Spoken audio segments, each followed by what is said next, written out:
preparing to explore your financial options in mediation. Solicitors who clearly understand their supportive role in mediation are better able to help their clients explore financial options, make their decisions, and reach their own agreements in mediation. Hello, I'm John Hind.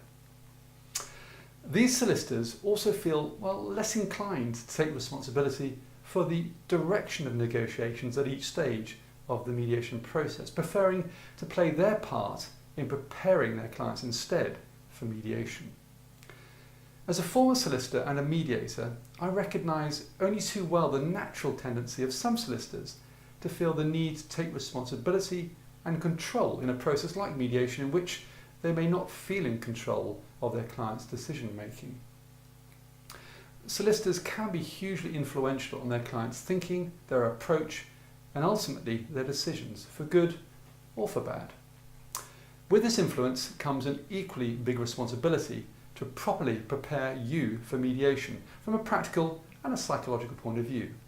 Now, when I say psychological point of view, I don't mean that your solicitor needs to be a therapist, but by ensuring that you go into mediation fully informed and aware of your options, they are also ensuring that you go into mediation more confident, less anxious, and feeling empowered to make decisions together with your former partner. So, what do I mean by properly prepared? What does this involve? What does the solicitor need to be thinking about and careful about?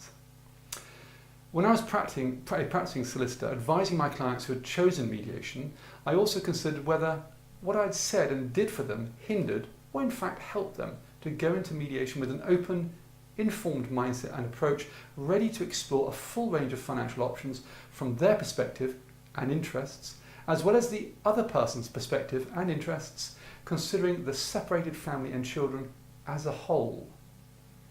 Now, this may be a tall order, but one which many solicitors live up to and are good at, but also one which sadly some do not.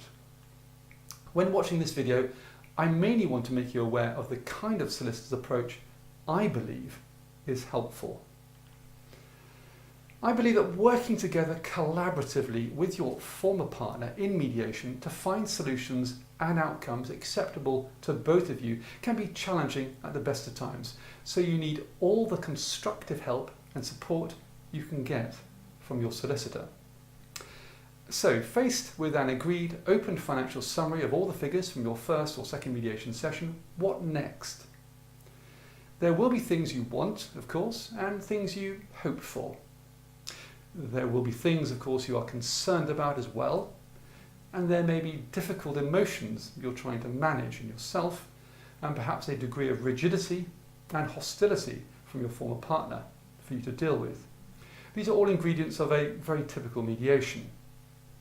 I recommend that you watch my video series, Are You Ready for Mediation? When it comes to your emotional and psychological readiness and readiness to communicate in mediation with your former partner. But here we're talking about what and how your solicitor can contribute to properly preparing you to come into mediation to explore a full range of family options with your former partner. So, here are my 5 suggestions. First, keep your mind open. You cannot know what direction the mediation dialogue will take when it comes to exploring your options, so keep an open mind. Your solicitor has an important role in encouraging this with their approach and the language they use. 2, be clear about your priorities. What is it that the mediated financial outcome needs to achieve for you, and why are these things important to you? As a solicitor, I used to work from the ground up with my clients, constructing some broad financial options with them based on what was important to them as a starting point. Number 3, be clear about what your former partner's priorities are as well. To be successful, the mediated outcome will need to feel fair enough to both of you. And again, as a solicitor, when considering my clients' options, I always discussed with them what might make an option attractive to the other person, because unless you both end up with enough of what you each want, you will not succeed in mediation. Number 4, be clear about each other's concerns. Be ready to articulate these to each other what you're concerned about for the future, so that the mediated dialogue can focus on meeting as many of these each other's concerns as possible. The solicitor can ask you about these and help you to be clear about these before you go into mediation. Number 5, keep your options open. The tendency of some solicitors can be to think that they have the answer. The difficulty is when you have two solicitors who think in the same way. Things can very quickly become polarised. By coming into mediation with a number of options in mind, constructed with each person's interest in mind, the message will be that you respect each other's interests and are willing to listen and explore these and other options together. It will also play an important part in keeping your mind open. Now, if you haven't already done so, I strongly recommend that you complete the Mediation Questionnaire. There's an online video series to help you do just that. Now, here are some words of caution. It is human nature, when under pressure, for our perspectives to narrow and for our minds to become more rigid. So beware.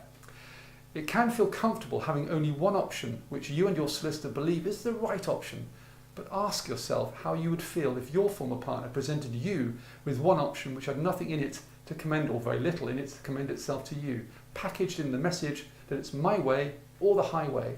How open would your mindset and approach be in response? So please ask your solicitor to discuss with you a range of options focused on meeting a range of financial needs, reality tested from yours, your children's and your former partner's perspective, which you can bring into mediation to discuss with your former partner. And please remember, when you and your former partner agree a preferred financial option, your mediator will recommend that you take time to reflect on this on your own and with your solicitor. This should be of some comfort to you. Now, there's only one person who can ultimately bind you both to your eventual decision, and that is the judge. And only when you and your former partner are ready to ask the judge to do so. So please take your time. Take time to properly prepare some options for mediation with your solicitor. Take time to discuss your approach with your solicitor, and take time to have a proper, robust discussion or series of discussions in mediation, exploring all your options, ensuring at all times that you feel that your solicitor's support is sensible and not rigid and polarising. A good rule of thumb is to find a solicitor who is also a trained mediator or a collaboratively trained solicitor, or both, as well as a member of resolution.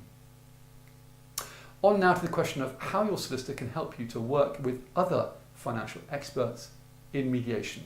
Thanks for watching.